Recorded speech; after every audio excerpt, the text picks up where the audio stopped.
नमस्कार, आप सभी देख रहे हैं सार्न इंडिया। मैं हूं रंजीत। आप सभी का स्वागत है आज की चर्चा एपिसोड नंबर 5 में। आइए हम सर से बात करेंगे कि प्लासी के युद्ध से पहले का भारत कैसा था और भारत की राजनीतिक दशा कैसा था। नमस्कार सर। नमस्कार, सभी का हमारे इस खास प्रोग्राम में स्वागत है। और आप लोग अभी एपिसोड नंबर 5 तक पहुंच चुके हैं और हमारे साथ कंटिन्यू देख रहे हैं। तो जी, आज की चर्चा में जो हमारा क्वेश्चन है बेसिकली कि 1757 जो प्लासी का युद्ध हुआ है उससे पहले का भारत कैसा था। इसमें बेसिकली बात ये पूछी गई है कि राजनीतिक दशा कैसा था, मतलब हमारे देश में जो राजनीतिक व्यवस्था है, राज्यों की जो व्यवस्था है वो किस तरीके से थी और क्या हालात थी उस समय देश की, इसके ऊपर बेसिकली बात किया जाए। यही क्वेश्चन है जी सर, बिल्कुल। तो यही चीज़ें मैं आज समझाने का प्रयास करूंगा। इससे पहले भी मैं कई चीज़ें पर प्रकाश डाल चुका हूँ, इन सभी चीज़ों पर। हालांकि आप लोग उन वीडियोज़ को देखे होंगे और उससे समझने का प्रयास किए होंगे। तो चलिए हम लोग शुरुआत करते हैं और चीज़ों को समझते हैं। मैंने क्या बताया था पिछले वीडियोज़ में कि 1707 तक औरंगजेब की मृत्यु हो जाती है 1707 में, और इस तरीके से भारत जो इतना बड़ा होता है मुग़ल साम्राज्य में, वो धीरे धीरे टूटना शुरू हो जाता है। और 1707 में मुग़ल के जो सबसे शक्तिशाली राजा होते हैं औरंगजेब बनते हैं, मतलब आखिरी वहीं रहते हैं। तो उनकी मृत्यु के बाद उनका गद्दी जो है सो टूटने लगता है, उनका शासन प्रशासन टूटने लगता है। और इस प्रकार दो तरह के राज्य सामने आते हैं। एक आते हैं वो जो मुग़लों के उत्तराधिकार हैं, उन्हीं के लोग नए नए राज्य बना रहे हैं, और दूसरे वो आ रहे हैं जो उनके विरोधी राज्य हैं, जैसे जाट और मराठा की बात किया था मैंने। तो ये सभी उनके विरोधी राज्य थे। तो अभी मैं क्या देख रहा हूँ कि मैं कल तक के वीडियोज़ में आपको समझाया था कि भारत को आप अभी गौर से देखिएगा तो क्या पता चलता है कि भारत कई छोटे छोटे राज्यों में बँट चुका है।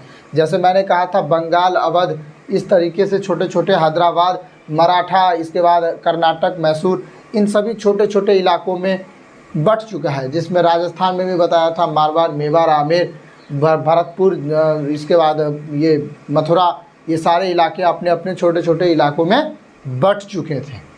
तो बेसिकली जब ये छोटे छोटे इलाकों में बँट चुके हैं और इन सभी में देशीयता की भावना नहीं है, राष्ट्रीय भावना नहीं है, बल्कि राजकीय भावना है, क्षेत्रीय भावना है, तो जाहिर सी बात है कि राजनीतिक प्रशासन जो है कमज़ोर होगी और राजनीतिक एकता नहीं होगी। तो सबसे पहली बात क्या है कि हमारे देश में छोटे छोटे राज्य बन गए। अगर आप ही के एक परिवार हो और एक परिवार में 10 सदस्य हो और 10 सदस्य अपना अपना डिसीजन खुद लेने लगे, तो क्या आपके परिवार पर अटैक होंगे तो सही समय पर आप उसका जवाब दे पाइएगा? बिल्कुल नहीं। उसे इसके वजह से सब अपना अपना जो लेगा, इसकी वजह से हमारे परिवार कमज़ोर पड़ जाएंगे। कमज़ोर पड़ जाएगा। बेसिकली बात ऐसा ही है। भारत इतने छोटे छोटे राज्यों में बँट चुका है कि अब अंग्रेज़ों को पता चल गया है। हमने कल बताया था कि अंग्रेज़ के बीच और फ्रांसीसी के बीच, दोनों के बीच अब युद्ध हो रहा है एकाधिकार को लेकर। जो मैं राज्य करना चाहता हूँ तो मैं राज्य करना चाहता हूँ, आखिर राज करेगा कौन, इन दोनों को लेकर युद्ध होता है। 1746 और 48 के बीच में कर्नाटक युद्ध जिसे कहते हैं, वो फ्रांस और अंग्रेज़ों के बीच में पहला युद्ध हुआ है। इसके बाद दूसरा युद्ध होता है। इन्हीं समय में ये होता है कि अंग्रेज़ों को भारतीय राजनीति के बारे में समझ आने लगता है। अंग्रेज़ आज से नहीं न है, अंग्रेज़ 1613 से एक्टिव है और अंग्रेज़ों को भारतीय स्थिति के बारे में पता है। एक बार क्या होता है कि अंग्रेज़ जो है वो मजाक में ले लेते हैं भारतीय राज्यों को, और एक बार वो अटैक कर देते हैं। तो उस समय औरंगजेब का शासन था और औरंगजेब इतने शक्तिशाली सम्राट थे उस वक्त, उन्होंने तुरंत अंग्रेज़ों के ऊपर कब्जा किया और इतनी बुरी तरीके से उसको मारा था उस बार कि अंग्रेज़ों को माफ़ी मांगना पड़ा था औरंगजेब के दरवाजे पे, मतलब उसके परिसर में माफ़ी मांगना पड़ा था। ये क्वेश्चन भी एक एग्ज़ाम में पूछा गया था कि सबसे पहले किस भारतीय शासक ने अंग्रेज़ों को धूल चटाई थी, तो इसका जो उत्तर होगा वो औरंगजेब होगा, क्योंकि औरंगजेब ने ही सबसे पहले उसको ये किया था। लेकिन औरंगजेब से माफ़ी मांगा, अंग्रेज़ों ने माफ़ी मांगा और उन्होंने कहा कि हम आगे से ऐसी गलती नहीं करेंगे, तो उन्हें फिर से व्यापार करने का अलाउ मिल गया। हालांकि अगर नहीं दिया जाता तो मुझे लगता है कि वो बहुत ही अच्छा होता, लेकिन खैर सबकी अपनी अपनी नीति है। तो मैं कहाँ पर बात कर रहा हूँ कि अब तक आपने क्या देख रहा है, आप क्या देख रहे हैं कि अंग्रेज़ जो है भारतीय स्थिति के बारे में बेहतर समझ रख रहे हैं, क्योंकि उन्हें पहले भी इन सभी चीज़ों के बारे में जानकारियाँ हैं। दूसरी तरफ अभी अंग्रेज़ों में और फ्रांसीसी में एक छोटे छोटे युद्ध होने शुरू हो चुके हैं एकाधिकार को लेकर, कब्जा करने को लेकर। मैंने बताया था कि उनका क्या मूड रहता था कि मैं इनके ही क्षेत्र पर कब्जा करूं और इनके ही पैसे से सामान खरीदूं, कपड़ा और मसाला खरीदूं और यूरोप में जाके बेच दूं, तो मुझे कितना फ़ायदा होगा। तो वही चीज़ें यहाँ पर देखने को मिल रही थी। अब एक बात समझिए कि जब ऐसी चीज़ें आपको देखने को मिल रही है तो सबसे बड़ी बात जो ये हुई कि 46 और 48 में जो पहला कर्नाटक वॉर हुआ और उसके बाद जो दूसरा कर्नाटक वॉर हुआ अंग्रेज़ों और फ्रांसीसी के बीच, उसी समय हैदराबाद में एक डिस्प्यूट हो गया वहाँ पर उत्तराधिकार को लेकर, नए राजा बनने को लेकर। ठीक है, वहाँ पर निज़ाम का शासन था और निज़ाम के मृत्यु के बाद नए शासन को लेकर होड़ मच गई।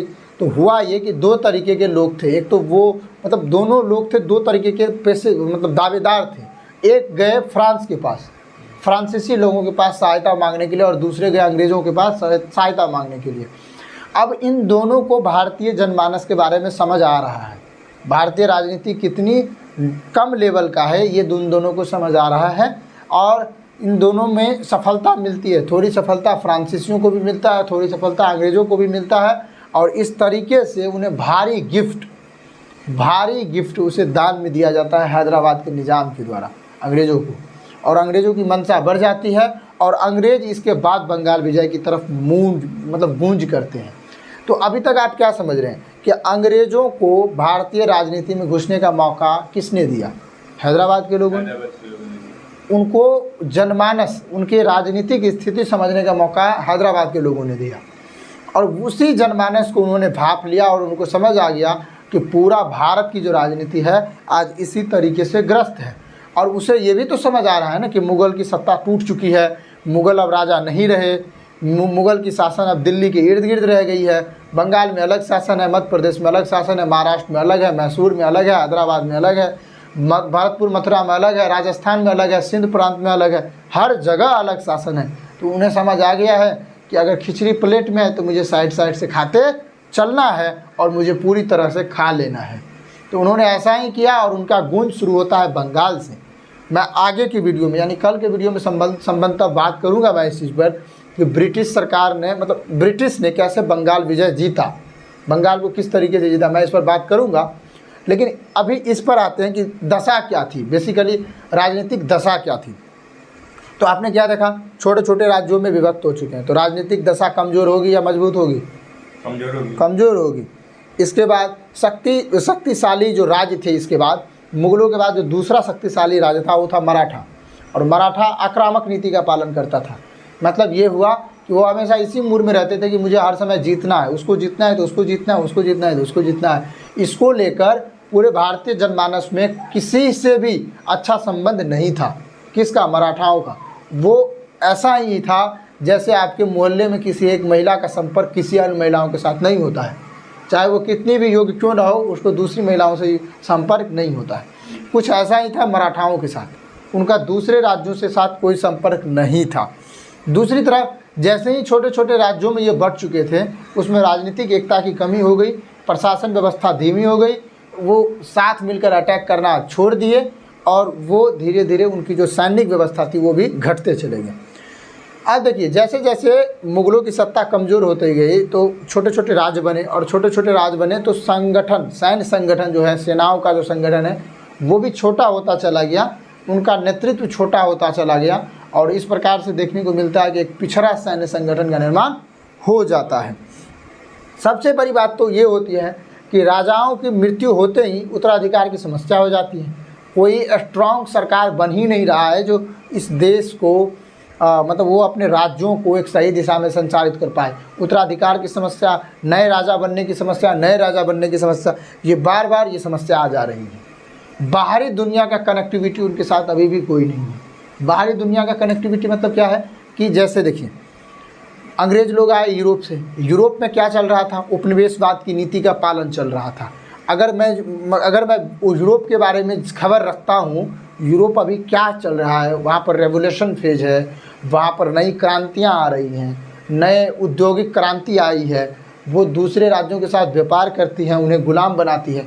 अगर मैं उनके विचारों से अवगत होता हूँ तो क्या मैं भारतीय जनमानस में ये बात फैला सकता हूँ, भारतीय राज्यों में एकता ला सकता हूँ? यस और नो? यस, ये ला सकता हूँ। तो इस प्रकार हमें क्या देखने को मिलता है कि बाहरी दुनिया से अनकनेक्ट है। जब भी आप किसी दूसरे दुनिया से अनकनेक्ट हो जाएंगे तो एक बात आपको हमेशा समझ आएगी कि आप अपने में मसरूर हो जाइएगा और दूसरे वाले आपको आएंगे और लूट कर चले जाएंगे। तो बाहरी दुनिया से अनकनेक्ट हो गए उस समय के लोग, कोई कनेक्टिविटी नहीं।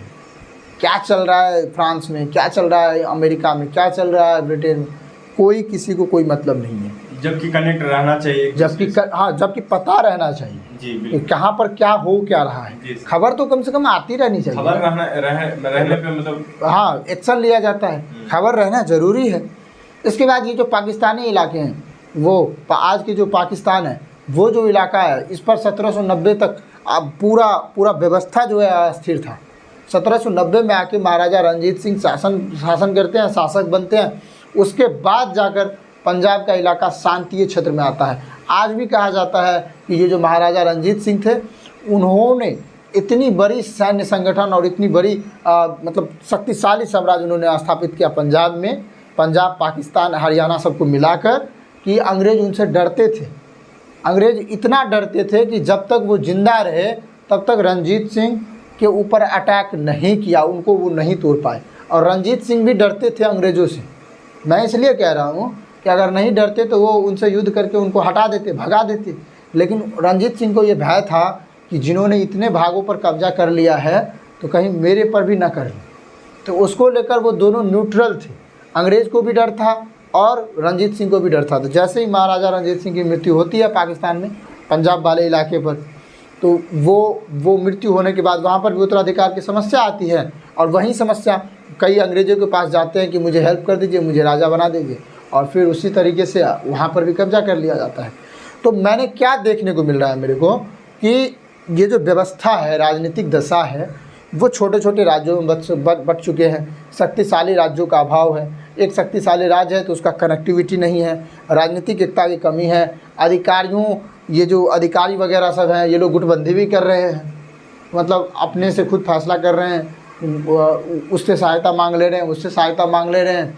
इसकी कहानी कल बताएंगे कि किस तरीके से बंगाल पर जो विजय पाया गया तो उसमें किस तरीके से मीर जाफ़र ने सिराजुद्दौला को बुरी तरीके से धोखा दिया।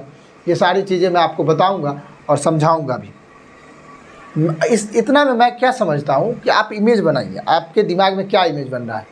भारत छोटे छोटे राज्यों में बट गया है, अपना शासन व्यवस्था चला रहा है, सैनिक संगठन कमज़ोर है, दुनिया से कनेक्टिविटी है नहीं, अधिकारियों की गुटबंदी चल रही है।